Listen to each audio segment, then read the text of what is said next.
कैसे हैं आप सब। मैं हूं आपका दोस्त MS गाज़ी। आपका बहुत बहुत स्वागत है अपने इस चैनल पर जिसका नाम है MS गाज़ी वर्ल्ड न्यूज़। दोस्तों, आज मैं अपना एक ख़ुद का एक्सपीरियंस शेयर करना चाहता हूं कतर जाने का। जब मैं फ़र्स्ट टाइम कतर गया था तो मेरे साथ बहुत सारी दिक्कतें हुई थी, जैसे वीज़ा कैसे मिलना, कैसे मिला, उसके बाद क्या क्या दिक्कतें हुई। उसके बाद मुझे कतर जाने में फिर दिक्कत होने लगी। वीज़ा मिलने के बाद भी मेरे एजेंट ने मुझे समझाने की कोशिश की, इस बारे में भी बात करेंगे। फिर उसके बाद मैं कतर कैसे पहुंचा, वहाँ मेरे साथ क्या क्या हुआ, उसके बारे में भी मैं बताऊंगा। उसके बाद मुझे काम नहीं मिल रहा था, काम कैसे मिला, फिर मैं अपने स्पॉन्सर के पास कैसे पहुंचा। ये सब सारी दिक्कतें जो मेरे साथ हुई उसके बारे में मैं आपके साथ इस पूरे वीडियो में बात करूंगा। और इसका बताने का सिर्फ मेरा ये रीज़न है कि जो लोग यहाँ से जाना चाहते हैं वो मेरी तरह जैसे मैं फंसा, जैसे मैं परेशान हुआ, तो इस वीडियो से कुछ सीख जाए, कुछ उनको एक्सपीरियंस मिल जाए, ताकि वो अपनी लाइफ में ऐसी गलतियाँ ना करें, या अगर किसी सिचुएशन में या किसी परेशानी में फंस जाए तो कैसे उससे निकलें। तो सिर्फ मेरा इस वीडियो को बताने का यही एक मकसद है। तो बने रहें अपने इस वीडियो में। अगर आप हमारे चैनल पर पहली बार आए हैं तो इस चैनल को लाइक कर लें, सब्सक्राइब कर लें और अपने दोस्तों में भी शेयर करें, ठीक है। तो आइए चलते हैं कि मुझे वीज़ा कैसे मिला। फ़र्स्ट टाइम जब मैंने वीज़े के लिए अप्लाई किया तो मेरे घर से थोड़ी दूर पे ही एक ट्रैवल एजेंसी थी जहाँ पे मैंने वीज़े के लिए अप्लाई किया। तो वहाँ हुआ ऐसा कि उनका जो ऑफ़िस था वो करीब 4 या 5 महीने पुराना था, तो ज़्यादा उनके यहाँ क्लाइंट भी नहीं थे और भरोसा भी नहीं बन पा रहा था कि ये रुकेंगे भी या नहीं रुकेंगे, पता नहीं वीज़ा देंगे या भाग जाएंगे, क्योंकि ऐसा डर लगा रहता है, सुनने में मिलता था उस समय। तो मेरे अंदर भी एक डर था। तो हुआ ऐसे कि जिस बिल्डिंग में वो ऑफ़िस था उस बिल्डिंग के जो ऑनर थे वो मेरे एक दोस्त के जानने वाले थे। तो मैंने अपने दोस्त से बात की कि यार मैं इस ट्रैवल वाले से बात करना चाह रहा हूँ, वीज़ा लेना चाहता हूँ कतर का। ये बोल तो रहा है लेकिन मुझे इस पर कुछ भरोसा नहीं हो रहा है, तो यार कैसे क्या किया जाए, कोई गारंटी मिल सकती है क्या। तो उसने बोला हाँ, ये जो यहाँ रियाज साहब रहते हैं वो मेरे जानने वाले हैं, उनसे बात करते हैं। तो हम लोग उनके पास गए, उनसे बात की कि मैं आपकी जो बिल्डिंग में जो ट्रैवल एजेंसी खुली हुई है तो ये क्या भरोसे के लायक हैं, सही काम करते हैं, या मतलब फ़र्जी है, ऐसा तो नहीं कि मैं पैसे दूँ और ये लेके भाग जाएं, उसके बाद मुझे वीज़ा भी ना मिले। तो खैर उन्होंने कहा कि नहीं, भरोसे का आदमी है, आप पैसा दे सकते हैं, सब कुछ कर सकते हैं और आपको वीज़ा भी मिलेगा। तो मैंने कहा सर रियाज़ भाई, ऐसा है कि अगर आप जो है हमारी गारंटी ले लें, क्योंकि आपकी बिल्डिंग में हैं, आपको तो पता होगा कहाँ के हैं कहाँ के नहीं। तो पहले तो उन्होंने मना किया कि नहीं भाई, मैं गारंटी नहीं ले सकता हूँ, ये वो। तो फिर हम लोगों ने उनसे साफ साफ कह दिया कि अगर आप गारंटी नहीं लेंगे तो फिर हम इससे काम भी नहीं करा सकते, क्योंकि कल को अगर ये भाग गए पैसे लेके या वीज़ा नहीं दिया या गलत वीज़ा दे दिया तो हम इनको कैसे पकड़ेंगे। हम तो सिर्फ आपको जानते हैं, आपके बेसमेंट में है ये। तो खैर बहुत समझाने के बाद उन्होंने उनकी ज़मानत ले ली और हमने उनकी ज़मानत पे उनको पैसे दिए। और जिस चीज़ का हमको डर था हम लोगों को, आखिरकार वही हुआ। 2 महीने तक वो हमें 3 महीने तक टहलाते रहे कि आपका वीज़ा निकल रहा है, आपका वीज़ा आ रहा है, आपका वीज़ा प्रोसेस में है, ये है तो वो है, करते करते उन्होंने 2-2.5 महीने निकाल लिए। इतने टाइम में उनके पास 10-20 कस्टमर और भी आ चुके थे। सबको वो ऐसे ही बारी बारी टहला रहे थे, आज बुला रहे थे, कल बुला रहे थे, परसों बुला रहे थे, लेकिन काम किसी का नहीं हो रहा था। और एक दिन अचानक जिसका डर था वही हुआ। वो साहब अपना बिस्तरा बोरिया बांधा, दुकान पे शटर मारा और रफू चक्कर हो गए। अब हम लोग परेशान, भाई क्या करें। लेकिन हमारे पास एक मजबूती थी कि हमने वहाँ के मालिक को बोल रखा था पहले से ही, उनको पकड़ा। उन बेचारों ने भी बहुत अपना सर पीटा कि यार मैंने किसकी गारंटी ले ली, क्या हो गया। खैर इन 2-2.5 महीनों के बीच में जो हम लोगों की बातचीत होती थी उसमें जो कतर का जो एजेंट था जो वहाँ से वीज़े देता था इस ब्रोकर को, उसका नंबर वो बिल्डिंग मालिक के पास आ चुका था। तो उन्होंने क्या किया, ठीक है मेरे पास डायरेक्ट नंबर एजेंट का है जिसको इन्होंने पैसे दिए हैं और मैं उससे डायरेक्ट बात करता हूँ, आपका वीज़ा निकलवाता हूँ। वो जो वहाँ बैठा था वो इनसे भी 4 हाथ आगे था। वो इनको परेशान करता था, ये यहाँ हम लोगों को परेशान करते थे। लेकिन खैर उससे बात हुई, उसने कहा ठीक है, हम बहुत लोगों का तो नहीं कर सकते लेकिन जो आपके 2-3 जानने वाले हैं, मैं उनका वीज़ा आपको भेजूँगा। तो दोस्तों, कभी भी किसी भी वीज़ा लेने से पहले आप उस ट्रैवल के बारे में पूरी जानकारी ले लें। ये ऑथेंटिक है, सही है, लाइसेंस है, नहीं है, भागने वाला है, नहीं भागने वाला है। उसके बाद ही आप किसी को पैसे दें या वीज़ा लें। और पहली बात तो जब तक आपका वीज़ा और टिकट ना आ जाए, आप पैसे कभी भी किसी को ना दें। कतर का हो, सऊदी का हो, दुबई का हो, कहीं का भी हो, आप बगैर पैसे दिए हुए अपना काम कराएं। उनसे कहिए जब हमारा ओरिजिनल वीज़ा आ जाएगा, टिकट लग जाएगा, तब हम आपको पैसे देंगे। उससे पहले पैसे देने का कोई रीज़न भी नहीं बनता है और कोई मकसद भी नहीं होता है, क्योंकि वहाँ से वीज़ा फ्री में आता है और यहाँ पे एजेंट लोग जो है उससे कमाई करते हैं। तो ये हुआ। खैर, उसने कहा कि ठीक है, मैं इनका वीज़ा देता हूँ, मुझे 1 महीने का टाइम दीजिए। 3 महीने तो ऐसे ही हो चुके थे। फिर उन्होंने करते कराते आज दे रहा हूँ, कल दे रहा हूँ, उन्होंने भी 2-2.5 महीने उन्होंने भी खींच दिए वीज़ा देते देते। फिर वीज़ा आया। मैं था और एक मेरा जानने वाला लड़का और था। मतलब वहीं आने जाने के दरमियान में उसी ऑफिस के मीटिंग के चलते चलते 4 से 5 महीने में मेरे 1-2 दोस्त वहीं के बन गए थे, जिनको उन्होंने फंसाया हुआ था। तो हुआ ये कि मेरा एक वीज़ा आया और एक मेरे साथ लड़का और था कारपेंटर, उसका वीज़ा आया।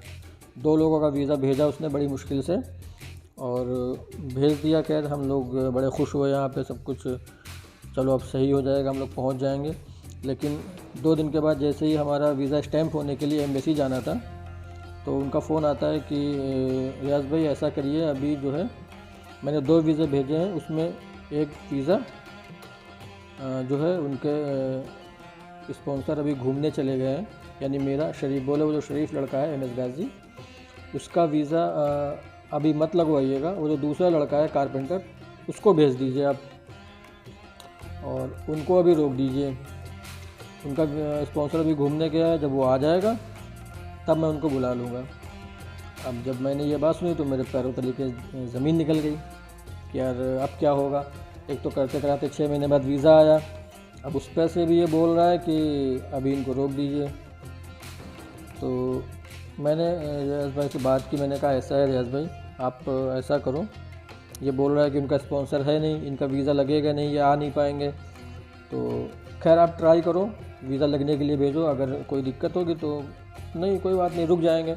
लेकिन अगर हो जाता है तो मैं अपने रिस्क पे सऊदी या कतर, जहाँ मैं जा रहा था, कतर जा रहा था, तो मैं कतर चला जाऊँगा, वहाँ अपने रिस्क पे जाऊँगा और जो होगा देखा जाएगा। मैंने एक्चुअली मैं 6 महीने में इतना परेशान हो चुका था, तो मैंने सोचा कि अब बस यहाँ से निकलना है, क्योंकि दोस्त यार रिश्तेदार सब मेरे पीछे पड़ चुके थे, कब जा रहे हो, कब जा रहे हो। तो समझ लो मेरा जीना हराम कर चुके थे एक तरीके से कि यार ये जा ही रहा है कि सिर्फ मजाक करा। वो लोग मेरी आए दिन खिंचाई करते थे, तो मैं परेशान हो गया, इतना परेशान हो गया था कि बस मुझे यहाँ से निकलना है। मैंने बोला आप भेजो, जो होगा मैं देखूँगा। और सबसे बड़ी बात मैं ये बोलना चाहता हूँ आप लोगों से कि अगर आप बाहर जाना चाहते हैं तो किसी के भरोसे पे, किसी के विश्वास पे और किसी के सपोर्ट पे मत जाइएगा। आप जाइएगा तो अपनी कमर बांध के जाइएगा, अपना दिल मजबूत करके जाइएगा, ताकि अगर वहाँ कोई परेशानी हो, कोई दिक्कत हो तो आप उसको फेस कर सकें। आप यहाँ से सुहावने सपने देख के जाएं, फिर वहाँ आपके साथ कुछ गलत हो जाए, फिर आप वहाँ बोलो कि मुझे वापस जाना है, मुझे यहाँ नहीं रहना है, तो उसमें आपके पैसे का भी लॉस होगा, आपका टाइम भी नुकसान होगा और आपकी बेइज्जती भी होगी, जो कि बहुत बुरा लगता है आने के बाद। तो हुआ ये कि खैर वीज़ा गया, स्टैंप होके आ गया, चला भी गया और हम लोग कतर पहुंच भी गए। और हमने लोगों ने जाने से पहले रियाज भाई से बोला था कि उनको बोलिएगा जो कतर में आपके एजेंट हैं कि सिर्फ एक ही आदमी आ रहा, 2 नहीं आ रहे हैं। ठीक है, हम लोग वहाँ पहुँचे। जैसे ही पहुँचे उनके पास, तो वो देख के हम दोनों हक्का बक्का हो गए। अरे मैंने तो एक को ही बुलाया था यार, तुम दोनों लोग कैसे आ गए? इनके तो स्पॉन्सर भी नहीं, ये आ कैसे गए? पहली बात तो ये समझ में नहीं आ रहा, ये आ कैसे गए? मैंने कहा यार मेरी किस्मत में था, मैं आ गया। 3 महीने उन भाई साहब ने टहलाया जिनको आप वीज़ा दे रहे थे, आपके चक्कर में वो भाग गए। फिर 3 महीने आपने टहलाया और आप बोल रहे थे कि आपका स्पॉन्सर नहीं है, आपका वीज़ा लग नहीं पाएगा, आप आ नहीं पाओगे। देखिए मैं आ गया यहाँ पे आपके मना करने के बाद भी। तो भाई साहब कुल मिला के बात ये है कि अब मैं यहाँ आ चुका हूँ, आपने मुझसे पैसे लिए हैं और आपको मुझे काम पे लगाना पड़ेगा। मेरे स्पॉन्सर का घर बताइए, एड्रेस बताइए, मैं जाता हूँ वहाँ पे, अपनी नौकरी वहाँ पे जाके खुद कर लूँगा। आपको कोई करने की ज़रूरत नहीं है, आप सिर्फ मुझे उसका एड्रेस दे दीजिए।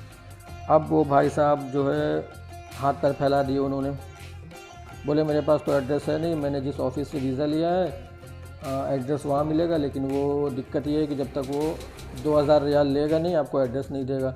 मैंने कहा ये कौन सी बात हुई यार, मैं आपको पहले 70-80 हज़ार रुपये दे चुका हूँ, अब मैं 2000 रियाल उनको भी दूंगा। मैं अभी यहाँ आया हूँ, मैं इंडिया से पैसे लेके थोड़े ही आया हूँ, मैं पैसे यहाँ कमाने के लिए आया हूँ। ऐसा सब बातें हुई, उनको समझाया बहुत किया, खैर वो समझ गए कि ये पैसा नहीं देगा। तो उन्होंने कहा ठीक है, आप जब तक हमारे पास एक रूम है उस पर रुकिए, और जब आपका स्पॉन्सर आ जाएगा तब मैं खुद आपको भेज दूँगा। तो ऐसा करते करते मैं वहाँ हफ्ते भर लेटा रहा, खाता पीता रहा, बहुत परेशान हो गया। कुछ समझ में नहीं आ रहा था क्या होगा, कब होगा, कैसे होगा। तो मेरे लखनऊ का ही एक लड़का और था जिसको उसी एजेंट ने बुला रखा था पहले से ही, करीब मेरे पहुंचने से 1.5-2 महीने पहले वो भी गया था, कारपेंटर के काम में गया था, और उसको इन्होंने जो है बकरी चराने के काम में डाल दिया था। तो लड़का थोड़ा तेज़ था, उसने क्या किया, जिस जगह उन्होंने भेजा था उसको बकरी चराने के लिए, वहाँ से वो भाग के आया और इनकी गर्दन पकड़ लिया कि तुमने कहाँ मुझे भेजा। तो उन्होंने जिस कमरे में उस लड़के को रख रखा था उसी कमरे में मुझे भी रख दिया। तो वो लड़का कारपेंटर था, उस लड़के का थोड़ा बहुत काम इधर उधर चलने लगा था, बातचीत उसकी हो गई थी 2 महीने से, तो वो काम वाम पे इधर उधर जाता। तो मैंने उससे बात की, भाई मैं भी यहाँ के फंस गया हूँ, अब कोई रास्ता बताओ यार, कैसे क्या करना है, ये तो टहला रहा है। कहने लगा हाँ ये तो बहुत हरामी आदमी है, और जो है इसने मुझे भी फंसाया है, और भी कई लोगों को हम लोगों से पहले ही फंसा रखा है। तो ठीक है, एक जगह काम आया हुआ है, मैं ऐसा करता हूँ आपको वहाँ पे लगवा देता हूँ, आपको जब तक खर्चा पानी बनाओ चलाओ, जब आपका कफील मिल जाएगा तब आप वहाँ चले जाना, लेकिन जब तक यहाँ आप हो तो आपके खाने का, खर्चे का, मोबाइल का तो आपका निकलेगा। मैं भी यहाँ से कमर कस के गया था, मैंने कहा जो होगा देखा जाएगा, जैसे भी होगा किया जाएगा। मैंने जो यहाँ से मैं तय करके गया था मैंने वही किया, और मैं अगर यहाँ से सुहावने सपने बना के जाता कि नहीं मैं तो वहाँ जाऊँगा, गाड़ियों से घूमूंगा, अच्छे अच्छे कपड़े पहन के मॉल में जाऊँगा और दोस्तों के साथ मिलूँगा, ये करूँगा वो करूँगा, तो शायद मैं फ्रस्ट्रेट हो जाता और परेशान होकर मैं वापस आ जाता। तो खैर ये हुआ, एक जगह मुझे काम मिला होटल में, वहाँ फर्नीचर पैकिंग का था, पॉलीथीन में पैक करके फर्नीचर को नीचे उतारना था। वो काम करीब 15-20 दिन मुझे मिला, किया, पैसे भी कमाए, 1 महीना करीब वहाँ काम किया। तो जैसे ही मेरे इस एजेंट को पता चला कतर वालों को, इसने पैसे कमाए, फिर मेरे पास आया, बोला ऐसा मैंने तो सुना तुम काम कर रहे हो यहाँ पे। मैंने कहा हाँ काम कर रहे हैं, काम करने के लिए आए हैं तो काम तो करेंगे ही भाई, घूमने के लिए थोड़े ही आए हैं। अब आपने बुला के फंसा दिया, इसका मतलब क्या है, बैठे बैठे यहाँ पे हम अपनी हड्डियाँ थोड़े तोड़ेंगे, काम करेंगे, पैसे कमाएंगे, पैसे कमाने के लिए आए हैं, किसी भी तरीके से कमाएं, आप नहीं भेजोगे तो हम अपनी तरफ से जाके कमाएंगे। तो खैर उसने कहा अच्छा अगर पैसे आ गए हो तो 1000-1500 दे दो रियाल हमको, तुम्हारा कफील क्या तुमको छोड़ दे। मैंने कहा मैं आपको 1 पैसा नहीं दूंगा, ऐसे ही मैंने कहा 1 पैसा नहीं दूंगा, ये आपकी ज़िम्मेदारी है, आप पैसा ले चुके हो, मुझे आपको वहाँ भेजना है तो आप ऐसे ही भेजो, और मैं आपको एक्स्ट्रा 1 पैसा नहीं दूंगा। खैर वो पैसा नहीं दिया तो वो फिर अपना चला गया। वो सिर्फ पैसे की वजह से मुझे वहाँ नहीं भेज रहा था, बाकी और कोई रीज़न नहीं था। ये लोग सिर्फ क्या करते हैं, लोगों को फंसाते हैं, वहाँ से वीज़ा ले लेते हैं, यहाँ से आदमी बुला लेते हैं, उनको रख लेते हैं, परेशान कर करके बहुत से लोग ऐसे परेशान हो जाते हैं, फिर वो वापस चले आते हैं। तो वो भी यही चाहा था कि यहाँ पड़े पड़े परेशान हो जाए, फिर ये इंडिया से पैसे मंगाए और ये वापस चला जाए, और इसकी जगह मैं दूसरा वीज़ा भेजूँ और उससे एक्स्ट्रा पैसा कमाऊँ। तो इन लोगों ने पैसे कमाने का धंधा बना रखा है, इस तरीके के लोगों से बचें और संभल कर रहे हैं। कुल मिला के ऐसे ही काम करते करते मेरे 3 महीने गुजरे। तो अचानक एक दिन उसी एजेंट का मेरे पास फ़ोन आया, बोला शरीफ तुम कहाँ हो। मैं बोला मैं तो यहीं रूम के बाहर बैठा हुआ हूँ पार्क में, क्या हुआ खैरियत। तो बोला हाँ ऐसा है, तुम्हारे पास कुछ पैसे पड़े हुए हैं। मैंने कहा क्यों क्या हुआ। बोला वो तुम्हारे कफील का एड्रेस पता चल गया है, वो आ गया है, वो ऑफिस वाले का फ़ोन आया था, बोला कि मेरे को 1000 रियाल दे दो, 2000 मांग रहा था, कहने का 2000 रहने दो, तुम 1000 रियाल दे दो और मैं तुमको आज ही वहाँ भिजवा देता हूँ तुम्हारे कफील के पास। मैंने कहा ऐसा है भाई, आज मुझे 3 महीने हो गए, मेरा काफ़ी अच्छा काम चलने लगा है, और अब आप मुझे कफील के पास नहीं भी भेजोगे तो मुझे कोई दिक्कत नहीं है। मैं 1500, 1200, 1300 रियाल मैं इंडिया में बचा रहा हूँ, करीब आज से 2007 2007 का ये मैटर है। 2007 में मैं कतर गया था। तो मैंने बोला कि मैं कमा रहा हूँ, मुझे अब कफ़ील के पास जाने की ज़रूरत नहीं है, आप रहने दो, छोड़ो हटाओ। तो उसको लगा कि अब ये पैसे तो देगा नहीं, क्या किया जाए। उसने खैर फ़ोन काट दिया। 10 मिनट बाद बोला, अच्छा कहाँ हो, मैं तुम्हारे पास आता हूँ। 10 मिनट बाद वो मेरे पास आया, बोला ठीक है तुम पैसे से मत देना, मैंने उससे बात कर ली ऑफिस वाले से, मैं तुम्हें अभी भेज रहा हूँ, कफ़ील का एड्रेस दे रहा हूँ, वहाँ चले जाओ और वो तुमको लेने आया है। और उसके पास जाना तो ऐसा करना, ये मत बताना कि तुम मेरे पास थे या मैंने तुमको रखा, 3 महीने खिलाया पिलाया, ये सब कुछ बताना। कफ़ील को ये बताना कि तुम जब इंडिया से आए थे तो एयरपोर्ट पे आने के बाद तुम भटक गए। यानी मुझको वो उल्टा समझाने की कोशिश कर रहा है कि जो भी इल्ज़ामात हो, जो भी तुम्हारे साथ हुआ है वो तुम अपने सर ले लेना, मेरे को बीच में मत फंसाना। ऐसे ऐसे लोग पड़े हुए हैं। तो मैंने कहा ठीक है, जो होगा देखा जाएगा, अभी फ़िलहाल आप मुझे भेजो वहाँ पर। तो मैंने कहा मैं उससे बात कैसे करूँगा, मुझे अरबी तो आती नहीं है। बोला ये लड़का बैठा हुआ, उसको साथ में लेके जाओ, इसको अरबी आती है, 4-5 साल पुराना है। मैंने बोला ठीक है, भेज दो उसके साथ में मुझे। उसने एक टैक्सी कराई और एक छोटे से मॉल, कोई मॉल था, मुझे इस समय याद नहीं है, छोटे से मॉल के बाहर मैं पहुंचा वहाँ पे, क्योंकि मुझे अरबी भी नहीं आती थी और बहुत ज़्यादा इंग्लिश भी नहीं आती, टूटी फूटी इंग्लिश आती थी थोड़ी बहुत, अब तो खैर अच्छी हो गई है। तो अरबी भी आ गई है अब तो, 2 साल की भी, 4 साल, 6 साल मुझे हो गए। पहले 2 साल कतर गया, फिर 1 साल मैं सऊदी में रहा दम्माम में, उसके बाद 2 साल अभी रियाद में रह के आया हूँ। अब फिर से मेरा जाने का इरादा है सऊदी, 1-1.5 महीने में, जैसे फ़्लाइटें खुलती हैं निकल जाऊँगा। तो जैसे हम लोग पहुँचे तो वो अरबी में बात करने लगा, मेरे को तो कुछ पता ही नहीं चला था कि ये लोग क्या बात कर रहे हैं। तो वो लड़का मेरे से बोला, जो मेरे साथ गया था, बोला इसको ऐसा करते हैं, तुम्हारे साथ जो हुआ है उसको मैं सही सही बता देता हूँ, ठीक है, क्योंकि इस आदमी ने बहुत से लोगों को फंसाया है। मेरे भी एक दोस्तों को बुला के इस एजेंट ने यहाँ फंसा रखा है, पहले भी परेशान कर चुका है और आगे भी ये परेशान करता रहेगा। इसलिए अच्छा ये होगा कि इसको साले को जो है सबक सिखाना ज़रूरी है। तो मैं अरबी को तुम्हारी सारी सच्चाई बता देता हूँ। मैंने कहा बता दो मेरे को क्या करना है, मेरे को काम पे जाना है, काम मिलना चाहिए, बाकी इसको सबक मिल जाएगा तो मेरे जैसे और लोगों को परेशान नहीं करेगा, अच्छा होगा आप बता दो इसको। तो उसने खैर उसको सारी बातें अरबी में बताई, समझाई कि इसने ऐसे बुलाया, ऐसे परेशान किया, ऐसे रखा, भेज नहीं रहा था, पैसे मांग रहा था। अब मैं उसका अरबी का चेहरा देख रहा हूँ, इसका चेहरा देख रहा हूँ, अरबी जो धीरे धीरे गुस्से में आ रहा है, परेशान हो रहा है। और 10-15 मिनट सब बातें होती रही। उसके बाद बोला कहाँ रहता है वो, कस के चिल्ला के बोला। मैं बोला कि यार क्या हो गया, बम फट गया, क्या हो गया। तो बोला ये बहुत गुस्से में है, और जो मेरे साथ दोस्त गया था वो बोला ये बहुत गुस्से में है, ये बोला वो एजेंट कहाँ है, मेरे को उसके पास लेके चलो। तो फ़ोन मिला के दो, नंबर दो। तो उसने फ़ोन मिलाया, खैर जैसे अरबी ने हला वैन था, तो उसने जो है बोला कि कई जगह बताई होगी। तो बोला मैं शरीफ का कफ़ील बोल रहा हूँ, कहाँ हो, तुमसे मिलना है। अब उसने तुरंत फ़ोन काट दिया, तो हेलो हेलो हेलो कर रहा है अरबी। उसने फ़ोन काट के स्विच ऑफ कर लिया। तो खैर जो मेरे साथ दोस्त गया था, कहा चलो उसके लेके चलो मुझे उसके घर लेके गया, तो वहाँ ताला पड़ा हुआ था, वहाँ भी नहीं था। फिर वहाँ रूम से मेरा बैग लिया, सब कुछ लिया और मुझे लेके कफ़ील के अपने घर चला गया। तो ऐसा होता है दोस्तों, बहुत परेशान करते हैं लोग, बहुत फंसाते हैं और बहुत सी दिक्कतें होती हैं। फिर अगले दिन जो हुआ, कफ़ील मुझे उसी ऑफ़िस लेके गया जिस ऑफ़िस का वो एजेंट नाम लिया करता था कि ऑफ़िस वाला 2000 मांग रहा है, 1000 मांग रहा है, क्योंकि उस ऑफ़िस पे ही उसने मेरा वीज़ा दिया था इंडिया से बुलाने के लिए। उस ऑफ़िस से मुझे अगले दिन लेके गया, बोला इसको किसने परेशान किया, ये वो, मतलब बहुत सी दिक्कतें वहाँ, बहुत सी गालियाँ गलौज हुई, बहुत लड़ाई हुई वहाँ पे। फिर उस एजेंट को भी बुलाया गया। फिर उस एजेंट से कहा गया कि तुमने 3 महीने मुझे परेशान किया है, मेरा ड्राइवर मुझसे दूर रहा और मेरा ड्राइवर यहाँ आ गया, मुझे पता भी नहीं चलता अगर मैं दूसरा वीज़ा लेने के लिए एम्बेसी ना जाता। उसको भी नहीं पता चला कि मैं एम्बेसी वहाँ कतर के अंदर आ चुका हूँ, क्योंकि वो कहीं गया ही नहीं था। ये लोग सिर्फ झूठ बोल रहे थे कि तुम्हारा कफ़ील कहीं गया है और छुट्टी पे है, ये है वो है, पैसे खींचने के लिए सिर्फ नाटक कर रहे थे। तो उसने ये कहा कि अगर मैं एम्बेसी ना जाता तो मुझे पता नहीं चलता कि मेरा ड्राइवर इंडिया से कतर के अंदर आ चुका है। बहरहाल ये सब बातें हुई और मेरा कफ़ील मुझे मिल गया। बहुत सी दिक्कतें हुई इस दरमियान, बहुत सी परेशानियाँ हुई।